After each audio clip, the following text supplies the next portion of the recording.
مشاهدي الجزيرة مباشر، أسعد الله أوقاتكم بكل خير. نداء استغاثة تلقته الجزيرة مباشر في من هذا المخيم هنا في منطقة أرمول في عكار شمالي لبنان، ولرصد واقعهم كيف فعل المنخفض الجوي في خيامهم التي نشاهد أنها غرقت في المياه ودخلت بعض الخيام وأثاث المنازل. سوف نلتقي بعدد من اللاجئين للحديث عن أوضاعهم. طبعا الصورة وحدها تتحدث هنا عن هذه الحال التي وصل إليها اللاجئون مع هذا المنخفض الجوي القاسي في سهل عكار. نلاحظ هنا أيضا المياه كيف دخلت من هذا الاتجاه. هنا أيضا سنتقدم للحديث مع اللاجئين. هناك طبعا صعوبة في التقدم، بعض الحطب الذي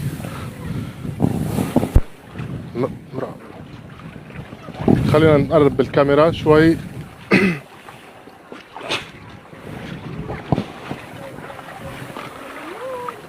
معظم الحطب الذي جمع للتدفئة يعني لم يعد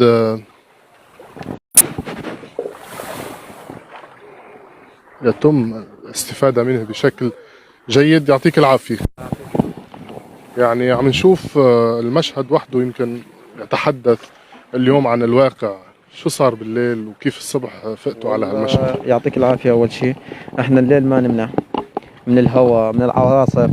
بالليل طلع عندي جسر بالخيمة انكسر، وقال امنا انا جم ساعدوني اخواتي ساعدوني فيه مشان زبطنا، وما في مساعدة خالص. نريد من الجمعيات الخيرية من أي شيء نريد يجي يساعدونا. وضعنا مسائي، هذا حدنا صاروت صار 3 مرات يسقطون فيه الأولاد.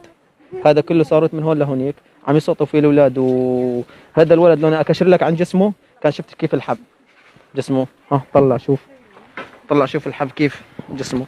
ما عم حدا يجي. دقينا على الأمم، دقينا على حمامات خالص. عندي حمام عامله من خيش، عامله خيشات. احنا 14 بيت بحمام واحد. دقينا على الأمم. حتى آخر شيء دقيت اليوم الصبح قالوا لي المشاريع واقفة وما عم حدا يجي يساعدنا. شوفت أنا قدحج الأولاد. يعني شوف الأطفال ما في مساعدة، لا في بحص لا في شيء حدا يساعدنا، ومي طايفة علينا طوفان. واحد من بناتي بي هاي البنت الله يعافيك. كل نهار اولادي يغطسوا. يعني عندي دحجن، هاي تحبي تروح عليها، هاي الصغيره تروح، هاي الصغيره كلياته صاروا تريد حدا يساعدني بيه، وصايراني من جنبا هنا. لا حمام اطلع بناتي بالليل، لا شيء حوالي البيت. نوبه بناتي حتى اريد لا اخذهن اطلعهن يخافوا.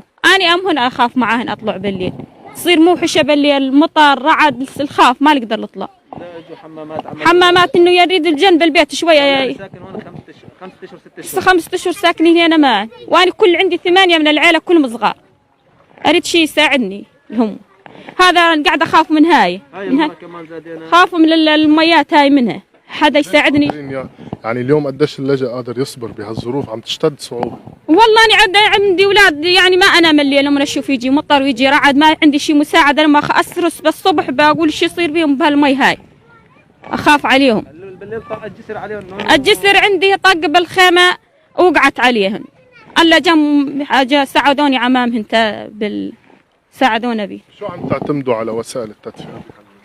وتدفئ على الحطب دحجلي تجيبن ودحج بالليل. اريد اجيب مع المجال اطلع اجيب البناتي تدفي شغله لهن الدفايه. يعني حال صعب نوبه. يعني ما فيهم يطلعوا على الحمامات من ما يعني اذا بدهم يروحوا على الحمام بده يبرموا من هون. وشوفت عينك الميه ما في حدا جاي يساعدنا، لا بحص لا. يعني نريد من الجمعيات الخيريه يشوفوا وضعنا ويجي يساعدونا. كما نشاهد، يعني شكرا لك، يعني هذا المشهد كفيل هنا بالتحدث عن الواقع الذي وصل إليه اللاجئ اليوم في هذا المخيم. لاحظ كيف يعني غمرت المياه الخيام.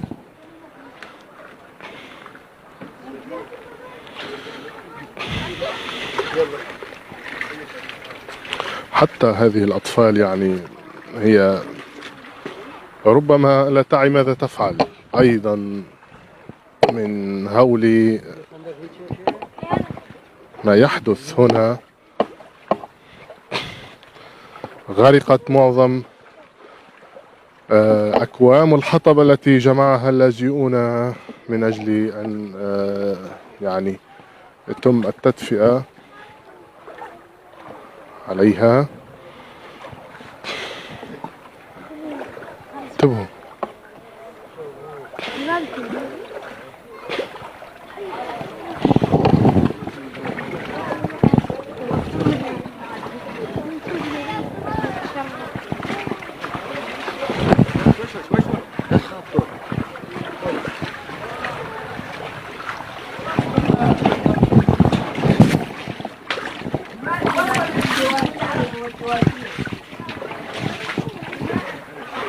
طبعا هنا أيضا خيام يعني كما نراها.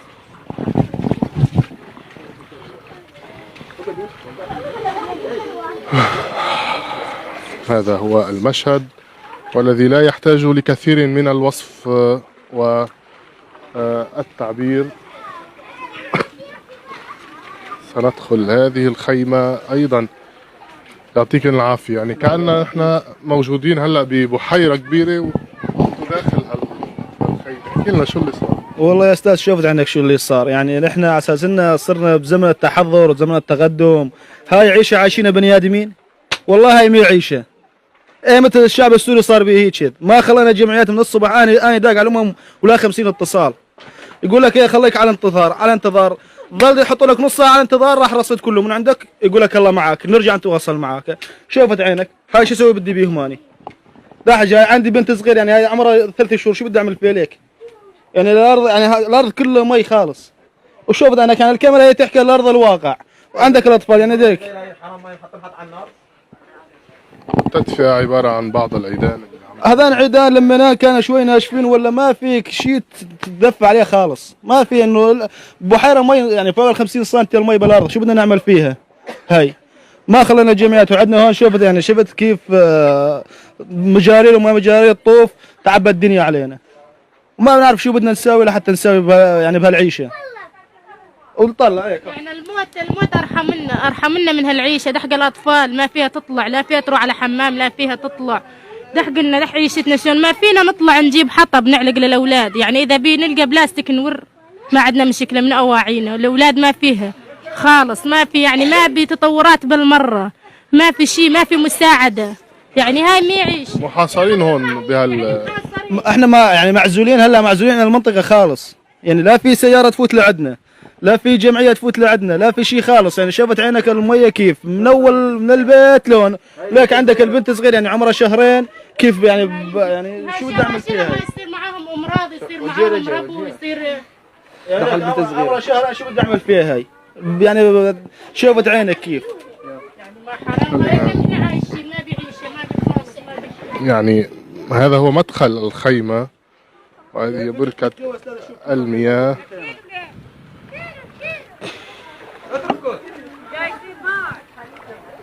شوف هنا الضراير. شوف الضراير اثنين هون. خلينا نتحدث 4 دقائق.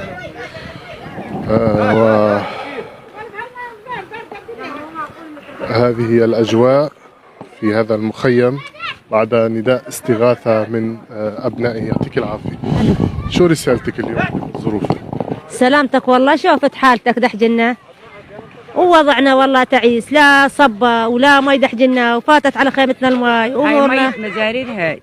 هاي مية مجارير هاي جاي علينا كلها. ليك ولادنا بكره ينجربوا يصيبهم مرض يعدوا الدنيا كلها هدول من وراء الوسخ. بعد 12 سنة يعني اللاجئ من المفترض انه يتحسن وضعه. كيف عم تشوفوا الامور عم تزداد سوء؟ كل عم تزداد سوء. سوء بالحيل يا اخي. ما احنا مستفيدين شيء. يعني وضعنا حيل كل ما شوي يمشي حالنا نرجع لورا. ما في دحجة نريد نطلع برا نطلع على شغله ما نقدر نطلع. حاصلتنا الميه ودحج وضعنا امورنا مي بالحيل يعني بنوبه. دحج اطفالنا يعني الواحد يطلع تحط حرمه تطلع يعني الطفل يطلع ما يقدر يطلع. وفاتت على خيمتنا الميه وطبخة ما نقدر نطبخ، مازوت ما عندنا، صوبات ما عندنا، حطب ما عندنا، أمورنا والله مي بالحيل. شكرا لك على هالرسالة. طبعا يعني الخير يساعدونا، اللي يريد لنا الخير يساعدنا، اللي يشوف حالتنا شلان بالحيل بالمروة، أهل الشيمة يساعدونا شوي، شوفونا أطفالنا وشوفونا بهالمية وأمورنا مي بالحيل، ونطلب من أهل الخير وأهل النجدة يساعدون أطفالنا ويساعدونا بالشغلة اللي يقدرون عليها ويريدون الأجر، ويعطيك العافية ومشكور على كل حال يا أخوي. شكرا لك أيضا. يعني سنحاول أخذ لقاء آخر قبل أن نختتم هذه الجولة في هذا المخيم. حجي يعطيك العافية. الله يعافيك أخوي. كيف الوضع؟ كيف أحوالكم؟ ما دحجنا سيء والله، دحجنا وحالتنا حالة، والبرد شاتنا ودحجنا شلون والله، الليل ما ننام والخيام فوقنا تقبع، وش نريد نسوي؟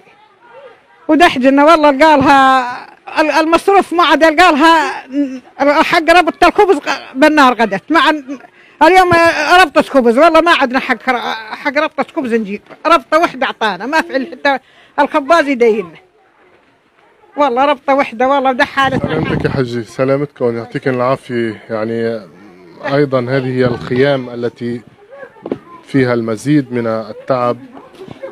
كيف أحوالكم؟ أحوال سيئة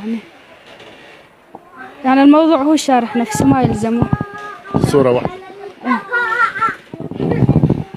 حطب وسائل التدفئة، يعني حطب، ولكن والله جاء جوزي يلقط قطع بلاستيك في سبيل نحط بالصوبة.